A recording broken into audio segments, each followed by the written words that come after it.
Friends, welcome back to my channel GK GS queen. So guys, कैसे हैं आप सब? आई होप आप सब लोग अच्छे होंगे।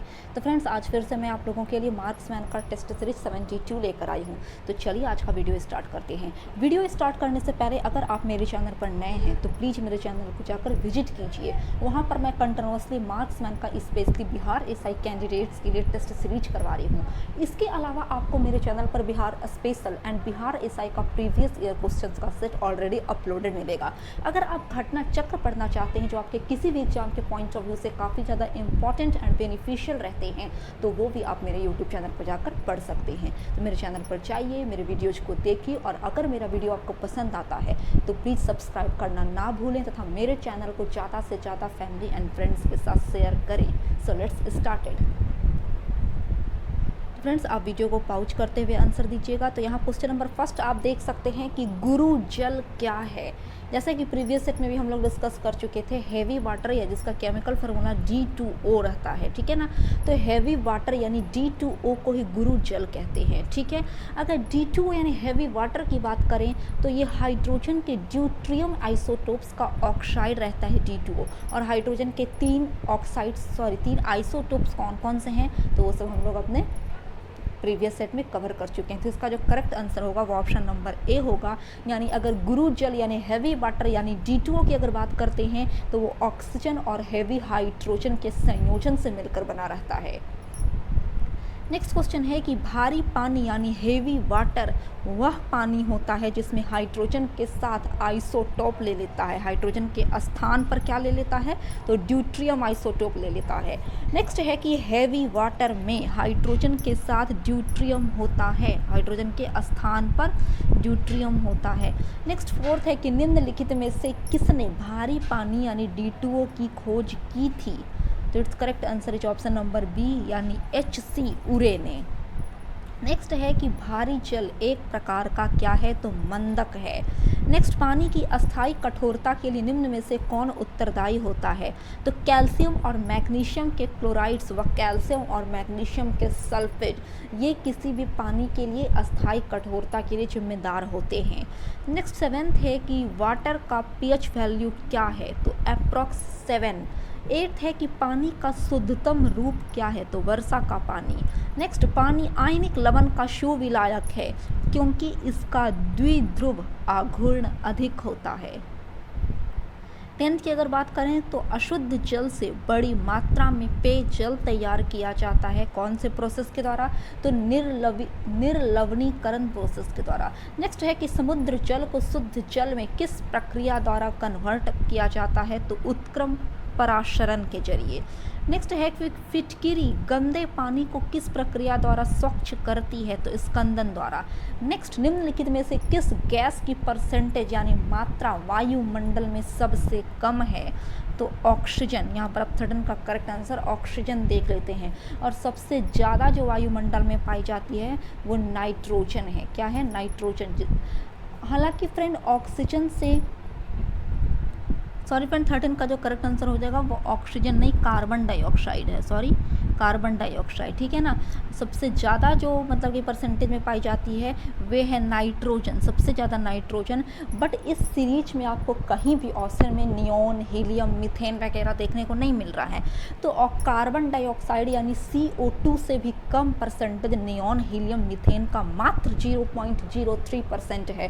कार्बन डाइऑक्साइड का तो 0.04% है। बट ऑप्शन में नियोन, हीलियम और मीथेन नहीं है जिसकी वजह से इसका correct answer option number B यानी CO2 होगा। नेक्स्ट है कि वायुमंडलीय वायु में नाइट्रोजन लगभग कितने % होती है तो option number D is correct यानी 78 से 79% सबसे ज़्यादा नाइट्रोजन पाई जाती है। आगे बढ़ रहे हैं 15 की तरफ कि गोताखोरों द्वारा गहरे समुद्र में सांस लेने के लिए ऑक्सीजन के साथ किस गैस को मिश्रित किया जाता है तो ऑक्सीजन के साथ हीलियम मिलाया जाता है। नेक्स्ट, सल्फर हेक्साफ्लोराइड अणु का आकार कौन सा है तो अष्टफलकीय है। नेक्स्ट, जल में आसानी से घुलनशील है अमोनिया यानी ammonia is easily soluble in water. Next है कि निम्नलिखित में से कौन सा हास्य गैस यानी लाफिंग गैस के रूप में यूज किया जाता है, तो नाइट्रस ऑक्साइड, जिसका केमिकल फार्मूला N2O होता है, N2O। नाइट्रस ऑक्साइड को ही दूसरे नाम से लाफिंग गैस कहते हैं। अगर नाइट्रस ऑक्साइड छोड़ दिया जाए तो व्यक्ति अपने आप हंसने लगता है। नेक्स्ट है कि डॉक्टरों द्वारा एनेस्थीनिया के रूप में प्रयोग करने वाली लाफिंग गैस कौन सी है, तो ऑप्शन नंबर सी अभी जस्ट हुआ है, N2O यानी नाइट्रस ऑक्साइड। नेक्स्ट, वायुयानों के टायरों को भरने के लिए निम्न में से किस गैस का प्रयोग किया जाता है, तो नाइट्रोजन का। नेक्स्ट, जनरली गुब्बारे में कौन सी गैस भरी जाती है, तो HE यानी हीलियम। नेक्स्ट 22 है कि वायु भरे गुब्बारे में हीलियम को हाइड्रोजन की अपेक्षा ज़्यादा वरीयता दी जाती है, ऐसा क्यों? क्योंकि वायु के साथ विस्फोटक मिश्रण जो है ना वो हीलियम नहीं बनाता है, इसलिए हीलियम को जनरली हम लोग भरते हैं। नेक्स्ट 23 है कि अश्रु गैस, जिसे टीयर गैस भी कहते हैं, तो वो अमोनिया है, NH3 यानी अमोनिया की अगर बात करें तो ये टीयर गैस है। जनरली आप देखेंगे कि जब कहीं पे दंगे हो जाते हैं तो पुलिस द्वारा आंसू गैस यानी टीयर गैस छोड़ी जाती है, तो उसमें NH3 ही रहता है। नेक्स्ट अगर बात करें 24 की कि निम्न गैस अश्रु गैस की तरह काम करते हैं, तो NH3 यानी अमोनिया। नेक्स्ट, निम्नलिखित में से कौन सा सामान्य टेम्परेचर पर ठोस अवस्था में रहता है, तो आयोडीन। 6 है कि हैलोजनों में सबसे अधिक अभिक्रियाशील है फ्लोरीन। ठीक है, अगर हैलोजन गैस की बात करें तो हमारे पास 5 हैलोजन गैस होते हैं, क्लोरीन, फ्लोरीन, ब्रोमीन, आयोडीन और एसिटिलीन। तो इसमें सबसे ज़्यादा जो रिएक्टिव रहती है वो फ्लोरीन गैस रहती है। नेक्स्ट है कि वह हैलोजन जिसका उपयोग कीड़ाहारी की तरह किया जाता है वह है ब्रोमीन। नेक्स्ट, ट्यूब लाइट में निम्न दाब पर कौन सी गैस भरी जाती है, तो नियॉन तथा पारद वाष्प। चलिए फ्रेंड आगे बढ़ रहे हैं हम लोग 29 की तरफ कि रसायन उद्योगों में कौन सा तेजाब मूल रासायनिक माना जाता है, तो ऑप्शन नंबर सी यानी अगर सल्फ्यूरिक एसिड H2SO4 की बात करें तो इसे तेजाब की संज्ञा दी गई, चूँकि H2SO4 काफ़ी ज़्यादा रिएक्टिव, हाईली रिएक्टिव गैस है फ्रेंड। इतना मतलब कि स्ट्रॉन्ग एसिड है ना H2SO4 सल्फ्यूरिक एसिड कि अगर हाथ पे थोड़ा सा भी गिर जाता है तो हाथ पूरी तरह से क्षण भर में जल जाती है। नेक्स्ट अगर 30 की बात करें कि कॉपर सल्फेट का जलीय घोल अम्लीय होता है क्योंकि इस लवण का जल अपघटन होता है। नेक्स्ट, जल में कार्बन डाइऑक्साइड प्रवाहित करने पर बना सोडा वाटर, ऑप्शन सी अम्लीय प्रकृति का होता है। नेक्स्ट, निम्नलिखित में से किस अम्ल में ऑक्सीजन नहीं है, तो ऑप्शन नंबर सी यानी हाइड्रोक्लोरिक एसिड HCl की बात करें तो इसमें कहीं पर भी ऑक्सीजन नहीं है, हाइड्रोजन है और क्लोरीन है। ठीक है, बट न्यूट्रिक एसिड की अगर बात करते हैं हम लोग तो सॉरी नाइट्रिक एसिड यानी HNO3, तो उसमें ऑक्सीजन रहते हैं। और इसके बाद सल्फ्यूरिक एसिड H2SO4 में भी ऑक्सीजन है। तो चलिए 33 यानी नीला थोथा क्या है, तो ब्लू विट्रल की अगर बात करें तो कॉपर सल्फेट यानी CuSO4 को ब्लू विट्रल यानी नीला थोथा कहते हैं। नेक्स्ट, खाने का सोडा जिसे मीठा सोडा या बेकिंग सोडा कहा जाता है तो वो सोडियम बाइकार्बोनेट है, जिसका केमिकल फार्मूला NaHCO3 होता है। तो जनरली केक वगैरह को बेक करने के लिए यूज किया जाता है बेकिंग सोडा के रूप में, NaHCO3। नेक्स्ट 35 है कि वॉशिंग सोडा जिसे कपड़े धोने का सोडा कहते हैं उसका केमिकल फार्मूला क्या है, तो उसे सोडियम कार्बोनेट कहते हैं यानी Na2CO3। खाने वाला सोडा को सोडियम बाइकार्बोनेट और कपड़ा धोने वाला सोडा को सोडियम कार्बोनेट। नेक्स्ट है कि निम्नलिखित में से कौन सा एक लवण सागर में सर्वाधिक पाया जाता है, तो सोडियम क्लोराइड यानी NaCl। चलिए 37 की बात करें तो विरंजक चूर्ण यानी ब्लीचिंग पाउडर के लिए कौन सा कथन असत्य है, तो ऑप्शन नंबर ए जल में अधिक विलय होता है ब्लीचिंग पाउडर का, ये बिल्कुल गलत बात है। इसके अलावा बी सही है कि ये हल्के पीले रंग का चूर्ण होता है। जनरली आप लोग देखेंगे कि हम लोग के घर में जो ब्लीचिंग पाउडर आते हैं वो वाइट कलर के रहते हैं। अगर ओरिजिनल ब्लीचिंग पाउडर की बात करें जो काफ़ी ज़्यादा रिएक्टिव रहता है, जिसमें किसी प्रकार का कोई मिलावट नहीं रहता है, तो वो हल्का एल्लोइस टाइप का रहता है। ये ऑक्सीकारक हैं। तनु अम्ल की प्रतिक्रिया से क्लोरीन निष्कासित करता है ब्लीचिंग पाउडर, ये सब सही है, सिर्फ इसमें ए गलत है। अगर ब्लीचिंग पाउडर की केमिकल फार्मूला की बात करें तो आप इसे नोट कर सकते हैं CaOCl2 कैल्शियम ऑक्सीक्लोराइड। नेक्स्ट 38 है कि जब इनो लवण को जल में डाला जाता है बुलबुले बनते हैं। ये तो आप लोग देखे होंगे कि जब इनो को पानी के ग्लास में डालते हैं तो अचानक से बुलबुले बनने लगते हैं, ऐसा क्यों होता है? कार्बन डाइऑक्साइड गैस रहता है इनो के पैकेट में, इसी वजह से। नेक्स्ट 39 है कि निम्नलिखित पदार्थों में से कौन सा फोटोग्राफी में तथा एक एंटी क्लोर के रूप में यूज किया जाता है? Sodium thiosulphate. नेक्स्ट, फोटोग्राफी में अस्थायीकरण के रूप में प्रयुक्त होने वाला केमिकल कौन सा है? तो सोडियम थायोसल्फेट। नेक्स्ट, फोटोग्राफी में प्रयुक्त होने वाला हाइपोविलयन जलीय विलयन है, सोडियम थायोसल्फेट। नेक्स्ट, फोटोग्राफी में उपयोगी तत्व हैं, ऑप्शन बी करेक्ट यानी सिल्वर ब्रोमाइड। चलिए यहाँ पर से 43 की तरफ एंट्री कर रहे हैं कि सभी जैव यौगिक का अनिवार्य मूल तत्व है कार्बन। नेक्स्ट, प्रथम विश्व युद्ध में निम्नलिखित में से किस एक का रासायनिक आयुध के रूप में यूज किया गया था? तो ऑप्शन नंबर सी यानी मस्टर्ड गैस का यूज किया जाता है युद्ध के दौरान। और ये जो फर्स्ट वर्ल्ड वार हुआ था 1914 में, तो उस टाइम में मस्टर्ड गैस का यूज किया गया था। नेक्स्ट है कि मस्टर्ड गैस का उपयोग किया जाता है सरसों के तेल के स्रोत के रूप में। 44 का सॉरी फ्रेंड, मस्टर्ड गैस का यूज किया जाता है रासायनिक युद्ध में। तो चलिए आगे बढ़ रहे हैं 46 की तरफ कि छपाई में प्रयोग की जाने वाली स्याही निम्नलिखित में से किसके अपघटन से प्राप्त होती है? तो option B is correct, methane. यहाँ पर थोड़ा सा मिसप्रिंट है, मेथेन नहीं होता, मीथेन होता है। नेक्स्ट 47 है कि निम्नलिखित में से किस उत्प्रेरक का उपयोग वनस्पति तेलों के हाइड्रोजनीकरण के लिए किया जाता है? तो निकेल का। नेक्स्ट, निम्नलिखित में से कौन सा रसायन फल पकाने में सहायता करता है? तो इथेफॉन। नेक्स्ट, निम्नलिखित में से कौन सा केमिकल फल पकाने के लिए यूज में लाया जाता है? तो ऑप्शन बी यानी कैल्शियम कार्बाइड। नेक्स्ट, निम्नलिखित गैस मिश्रणों में से कौन सा गैस वेल्डिंग के रूप में हम लोग जनरली यूज करते हैं? तो option number B is correct, oxygen तथा एसिटिलीन। तो चलिए आगे बढ़ रहे हैं 51 की तरफ कि निम्नलिखित युग्मों में से कौन सा सुमेलित नहीं है? तो ऑप्शन नंबर ए फुलड्रीन्स जो है वो फ्लोरीनी युक्त कार्बनिक यौगिक नहीं है। ये कार्बन का एक बहुत ही इंपॉर्टेंट एल्ट्रॉप है फ्लोरीन्स, ठीक है ना। ऑप्शन बी शुष्क बर्फ यानी ड्राई आइस को ठोस कार्बन डाइऑक्साइड करते हैं, ये सब हम लोग पिछले सेट में कवर कर चुके हैं। कीरोटिन मानव त्वचा की बाहरी परत में पाया जाने वाला प्रोटीन है जो हमारे फेस पर, त्वचा पर पाया जाता है। और मस्टर्ड गैस की अगर बात करें तो भी जस्ट हुआ है कि वो जनरली रासायनिक युद्ध में यूज किया जाता है। तो चलिए 52 है कि एथाइल अल्कोहल में निम्न को मिलाकर पीने के अयोग्य बनाया जाता है। तो ऑप्शन नंबर बी यानी इथाइल अल्कोहल में अगर मिथेनॉल और पिरीडीन मिलाते हैं तो वो पीने योग्य नहीं रहता, वो जहरीला बन जाता है। नेक्स्ट है कि उन शराब त्रासदियों में जिसके परिणाम स्वरूप अंधता आदि होती है हानिकारक पदार्थ कौन से हैं? जैसे आप जनरली देखेंगे कि बहुत सारा शराब लोग पिया तो या तो वो अपनी आंखों की रोशनी खो देते हैं या फिर जनरली उसकी स्पॉट डेथ हो जाती है। तो ये कैसे, किस वजह से होता है? तो मिथाइल अल्कोहल मिला दिया जाता है शराब में, वो काफ़ी ज़्यादा हार्मफुल हो जाता है हमारे बॉडी के लिए, इस वजह से वो अचानक रिएक्ट कर जाता है। नेक्स्ट है कि शक्कर के किण्वन से क्या बनता है? तो इथाइल अल्कोहल। तो चलिए फ्रेंड, अगर सीरा की बात करें तो सीरा किसके उत्पादन के लिए अति उत्तम रॉ मटेरियल यानी कच्चा माल है? तो अल्कोहल के लिए। नेक्स्ट, प्राकृतिक रबर का बहुलक है, तो नेचुरल रबर का पॉलीमर यानी बहुलक किसे कहते हैं? तो बहुत सी छोटी छोटी इकाइयों से मिलकर बने उच्च अनुभार वाले कंपाउंड को ही पॉलीमर यानी बहुलक कहा जाता है। तो ऑप्शन बी इसका करेक्ट हो जाएगा यानी आइसोप्रीन। नेक्स्ट है कि निम्नांकित में कौन सा एक प्राकृतिक बहुलक नहीं है? तो नाइलॉन जो है ना वो एक सिंथेटिक बहुलक है, जबकि ऊन, चमड़ा और रेशम ये एक प्राकृतिक पॉलीमर है। नेक्स्ट है कि निम्नलिखित में से कौन सा बहुलक नहीं है? तो घी। नेक्स्ट है कि निम्न में से किसके बहुलीकरण के द्वारा पॉलीथीन बनाया जाता है? तो इथिलीन का अगर हम लोग पॉलीमराइजेशन करते हैं जिससे पॉलीथीन बनता है।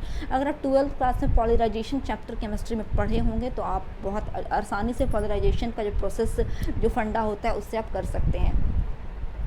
तो चलिए 59 की बात, अगर हम लोग 60 की बात करें कि प्लास्टिक से कौन सी गैस उत्पन्न होती है? तो पॉलीथिलीन। नेक्स्ट 61 है कि बुलेट प्रूफ पदार्थ बनाने के लिए निम्नलिखित में से कौन सा बहुलक प्रयुक्त होता है? तो पॉलीकार्बोनेट। नेक्स्ट बढ़ रहे हैं फ्रेंड 62 की तरफ कि निम्नांकित में से कौन सा एक बुलेट प्रूफ जैकेट बनाने में किया जाता है? तो ऑप्शन डी यानी लैमिनेटेड पटलित कांच से कहते हैं। 63 की अगर बात करें कि बुलेट प्रूफ जैकेट के निर्माण में किस बहुलक पदार्थ का प्रयोग किया जाता है? केवलर का।